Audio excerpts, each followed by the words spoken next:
what is my ideal life? And then reverse engineer it. Okay, what kind of habits does a person with this kind of life have to have?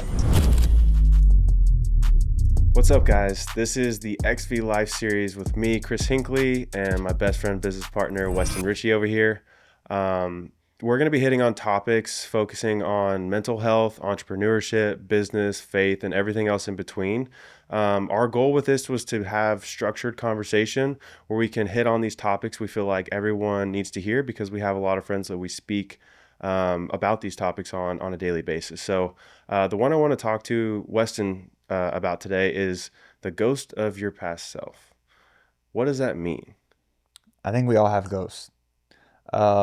And I know this is a little off topic, but it's on topic. There's a movie called The Ghost of Girlfriend's Past. I knew you were going to bring that up. And it's McConaughey. All right, all right, all right. He's a photographer, he's a ladies' man. And that movie changed my life.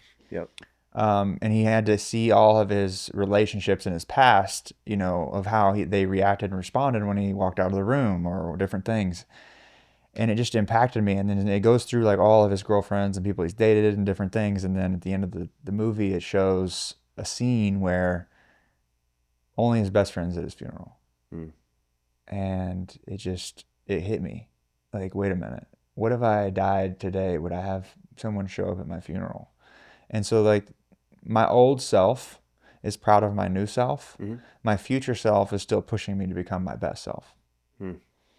And, I think when you get into that space of trying to let go of old self and kind of chipping down the ice block and shaping and molding who you're actually supposed to be. So there's this beautiful art sculpture or ice sculpture.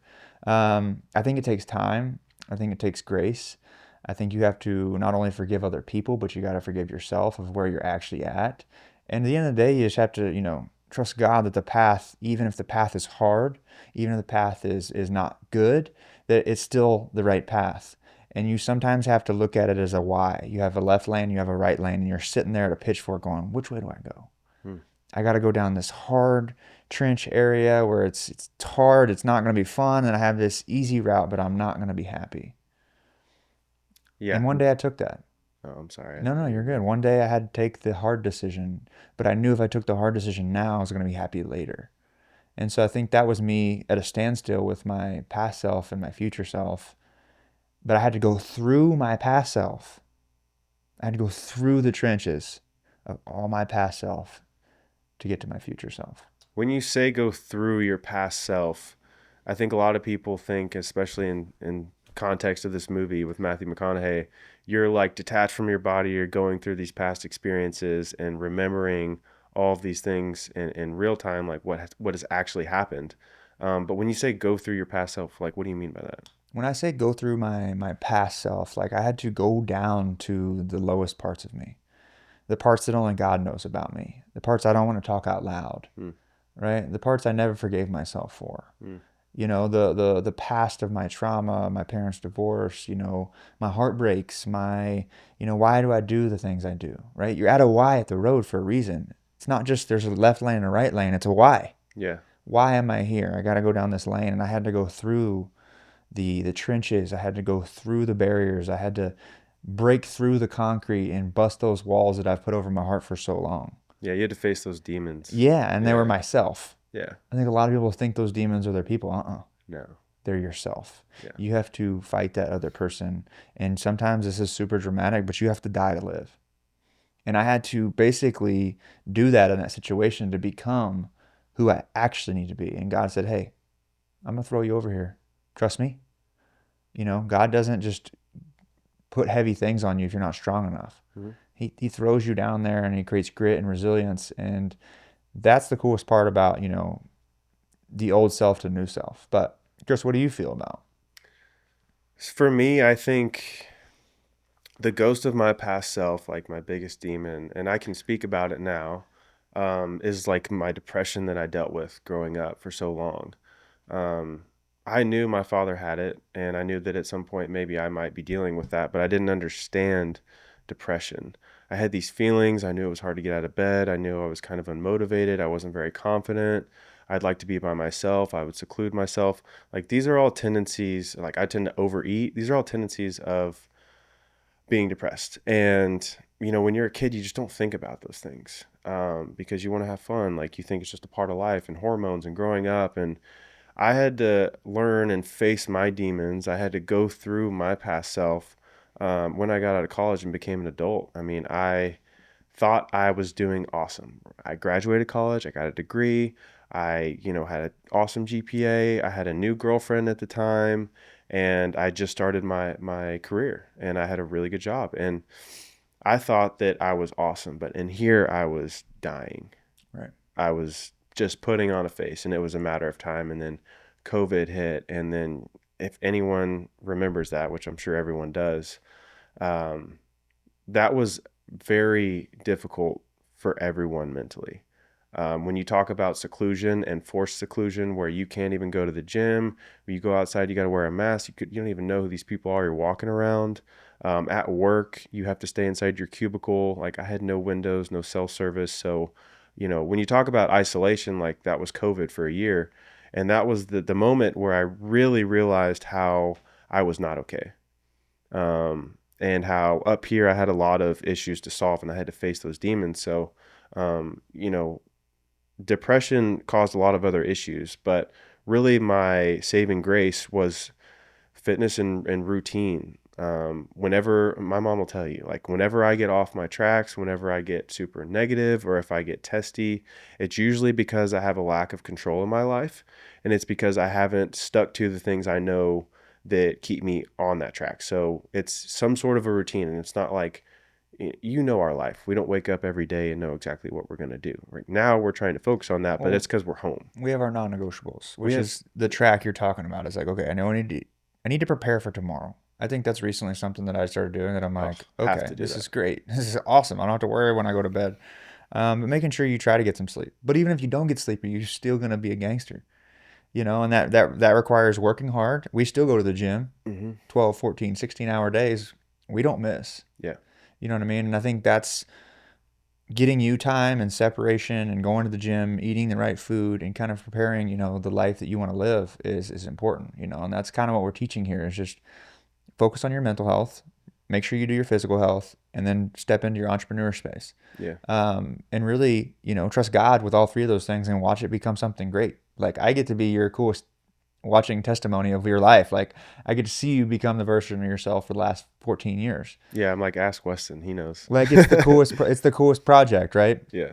And I don't like to consider it a project, but it's one of those things that's never going to stop. Yeah. It's going to be something that continues to grow and continues to build, and it's going to be super condensed. It's going to be super logical. It's going to be calculated. It's going to be fun, and it's just cool to be able to see the old self, look at this self and be like, "Whoa, how did you do that?"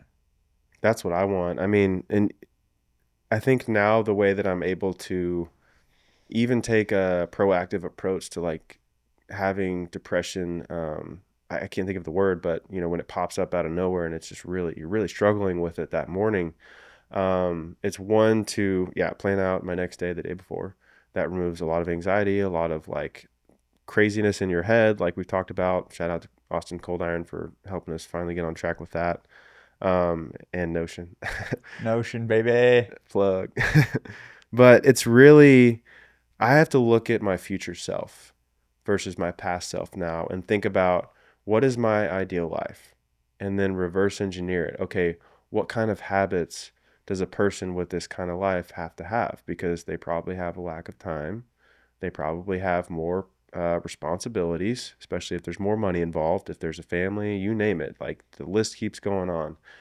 I have more time now than I probably ever will ever have because I just continue to add to my life in a good way, right? More people, more businesses, more opportunities, philanthropy, you name it. So I have to look and dissect. Okay, if this is where I want to be, I have to be real honest with myself right now. Am I doing everything that my future self would be proud of? Or would he have some words to tell me and some realness to sit down and to talk to me about? Because, that's hard to do internally, but He it's so important.